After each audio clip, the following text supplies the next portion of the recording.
आपल्याकडून काय चाललंय नवीन याची नेहमी त्या ठिकाणी भेटीतनं मार्गदर्शन मिळायचं। या मार्गदर्शनाच्या आणि आपल्या सगळ्याच्या सहकार्याच्या जोरावरती माझ्यासारख्या सामान्य लोकांना आज विधानसभेमध्ये त्या ठिकाणी जाता आलं। त्यामध्ये माझ्या विजयामध्ये सगळ्यात मोठा सिंहाचा वाटा आपण बसलेल्या सर्व पत्रकार बंधूंचा आहे आणि त्या पत्रकार बांधवांनी मग वृत्तपत्रातून असेल, डिजिटल मीडिया असेल, इलेक्ट्रॉनिक मीडिया असेल, ज्या ज्या प्लॅटफॉर्मवरती त्या ठिकाणी न्यूज होती आणि त्या प्रत्येक न्यूजमध्ये अभिजित पाटलाला आपण स्थान दिलं। त्या स्थानामुळे मी कसा आहे आणि माझ्या बद्दल केलेल्या आतापर्यंतच्या कामाचा, मी बोललेल्या प्रत्येक वाक्याचा ज्या माणसांच्या पर्यंत पोहोचायला पाहिजे, ज्या मतदार राजांपर्यंत पोहोचायला पाहिजे, त्या आपल्या सगळ्यांच्या माध्यमातून पोहोचलं। आणि म्हणून आम्ही एखाद्या गावात जर सभेला गेलो तर आमच्या पुढं 100-200 माणसं असतात आणि त्यातली 50 माणसं ती रिपीट झालेली असतात, मागच्या गावातली असतील, पुढच्या गावातली असतील। आणि मग आम्हाला साधारण 150-200 जरी विचार केला आणि आमच्या 134 गावं बनवले गेलं आणि मोठ्या सभेचा विचार केला तर फार फार तर आमचा रीच हा जास्तीत जास्त 30,000-40,000 लोकांपर्यंत प्रत्यक्ष अप्रत्यक्ष होऊ शकतो। परंतु आमच्या मतदारसंघामध्ये 3.5 लाख मतदान असताना आम्हाला मात्र 1,34,000 मतं पडली। त्याचं कारण म्हणजे तुम्ही सगळे बसलेले, कारण तुम्ही सगळ्यांनी ते 200 माणसं बोलवलो त्या 20,000 माणसापर्यंत 2 लाख माणसापर्यंत पोहोचवलं आणि म्हणून त्या ठिकाणी आम्हाला मतदार राजांनी स्वीकारलं। याच्यामध्ये आपला खूप मोठा सिंहाचा वाटा आहे। आपल्या सगळ्या माध्यमातून ज्या मी आपल्याला आठवत असेल, मी ज्या वेळी इथं या कार्यक्रमाला प्रत्येक वर्षी येतो, इथं आल्यावर मी बऱ्याच वेळा बोलतोय, बोललेलो आपल्याला 3 किंवा 4 वर्ष झाली असतील। 3 वर्षापूर्वी समाधान दादा मी बोललो होतो इथंच, आम्ही इथंच बसल्यावर आपल्याला आठवत असेल दादा मी इथंच कार्यक्रमात बोललो होतो। त्यावेळेस तुमची ती तिकडची पण होती, ती बोलल्यावर मी बोललो होतो।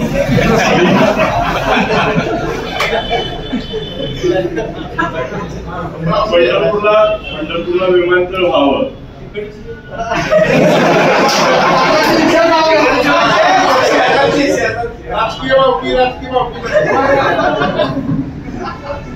पंढरपूरला विमानतळ व्हावं अशी मी इथंच पहिल्यांदा मागणी इथं बोलताना केली होती आणि त्यावेळेस बरेच जण हसले होते।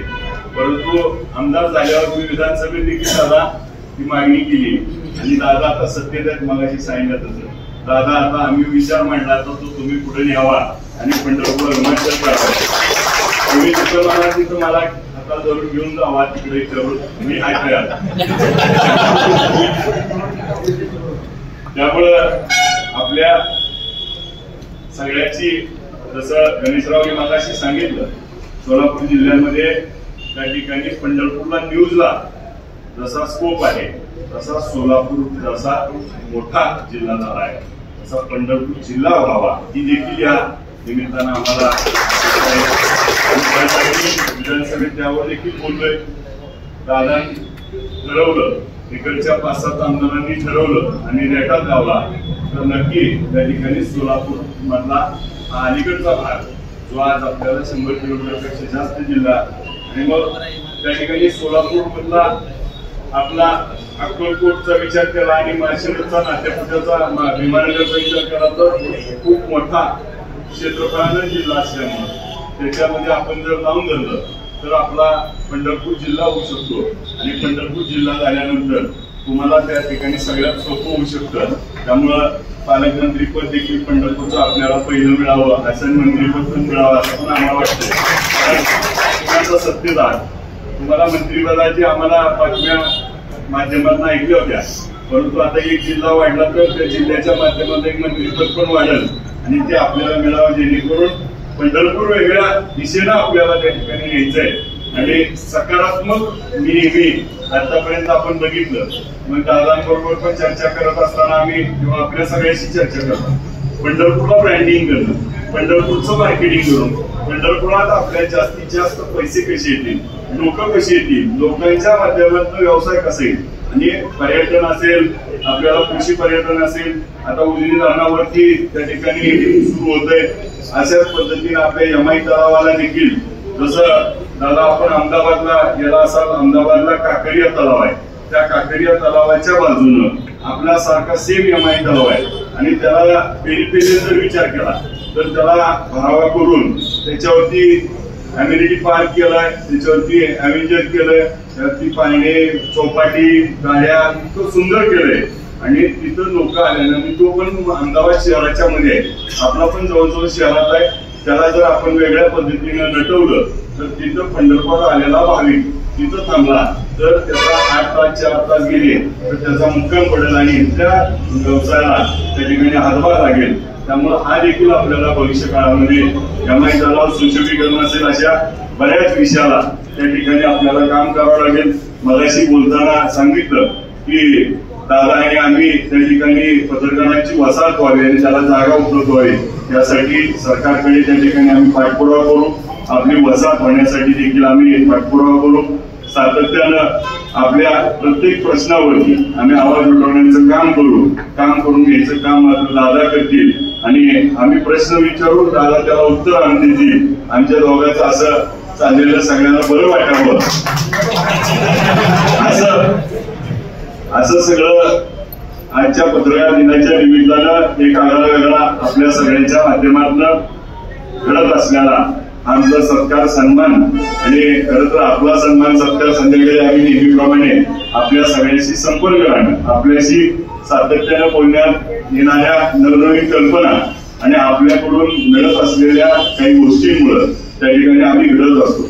आमच्या जडणघडणीमध्ये जेवढा आमच्या आई वडिलांचा गुरुचा वाटा आहे, तसं राजकीय जीवनामध्ये जे राजकारणात आहे त्याच्यामध्ये पत्रकारांचा वाटा देखील त्याचप्रमाणे आहे की आपल्या जडणघडणीमध्ये आपण देखील मोलाचा सल्ला दिलेला असता, मोलाचं मार्गदर्शन केलेलं असतं. आम्ही एखाद्या बोलताना शब्द चुकला तर त्याच्यावरती मला आपल्यातल्या कितीतरी मित्रांचे आमच्या फोन येतात की आबाई बोलताना ही शब्द चुकलाय, तो मी परत रिपीट कधीही झाला नाही.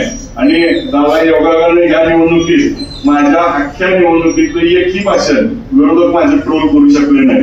त्याचं कारण एवढे सगळे बसलेले, कारण या सगळ्यांनी मागच्या 2-4 वर्षात मला ते थापटून इतका चांगला आता तयार केला आहे की त्या ठिकाणी वाक्य चुकायची थोडी, आता जरी काही चुकलं तर लगेच आज पण फोन येतो आणि काही चुका असल्या दुरुस्त करून भविष्याचा वेध घेण्यासाठी आपल्या सगळ्यांचं मार्गदर्शन, आपल्या पंढरपूर असेल, माळा असेल, आपल्या सर्वांगीण विकास असेल, आपल्या भागाच्या सर्व त्या ठिकाणी योजना असतील, आपल्या मनातल्या काही कल्पना असतील तर त्या नक्की आमच्यापर्यंत पोहोचवा. आम्ही त्या ठिकाणी सरकार दरबारापर्यंत पोहोचू आणि त्यातून आपल्या भागाचा सर्वांगीण विकास करण्याच्या दृष्टीनं पंढरपूर तीर्थक्षेत्राचा विषय असेल, त्या ठिकाणी पंढरपूरच्या सर्वांगीण विकास करत असताना आपल्याला रिंग रोड असेल, आपल्या पंढरपूरमध्ये येणारं अजून ट्रॅफिक त्या ठिकाणी वेगळ्या पद्धतीने काही वळवून आपल्याला आवश्यक असणारं ट्रॅफिक, मग पंढरपूरच्या रेल्वेला रोज आपल्याला मुंबई पंढरपूर चालू झाली पाहिजे, अशा असंख्य विषयावरती भविष्यात काम करायचंय. आपल्या सगळ्यांचं मार्गदर्शन मिळत राहो. आपल्याला मला पंचायत समितीला दादा नेमक्या आज आम्ही मीटिंग लावली होती आणि अभिदादाचा फोन आला तर त्यामुळे मी त्यांना म्हणलं 11च्या ऐवजी मी 11:30 पर्यंत गेलो. आता इथंच त्या ठिकाणी आता वेळ झालाय तरी मी आपली सगळ्यांची रजा घेतो. आपल्या सगळ्यांच्या शुभेच्छा, आपल्या सगळ्यांचं प्रेम, आशीर्वाद कायमस्वरूपी असाच आमच्या पाठीशी राहावा. आपण दिलेल्या सगळ्या सूचना, दिलेले प्रत्येक विषय आम्ही त्या ठिकाणी तडीस नेण्यासाठी आम्ही प्रामाणिकपणे प्रयत्न करू. आज आपल्याला पुन्हा एकदा पत्रकार दिनाच्या लक्ष शुभेच्छा देतो आणि थांबतो. जय हिंद, जय महाराष्ट्र.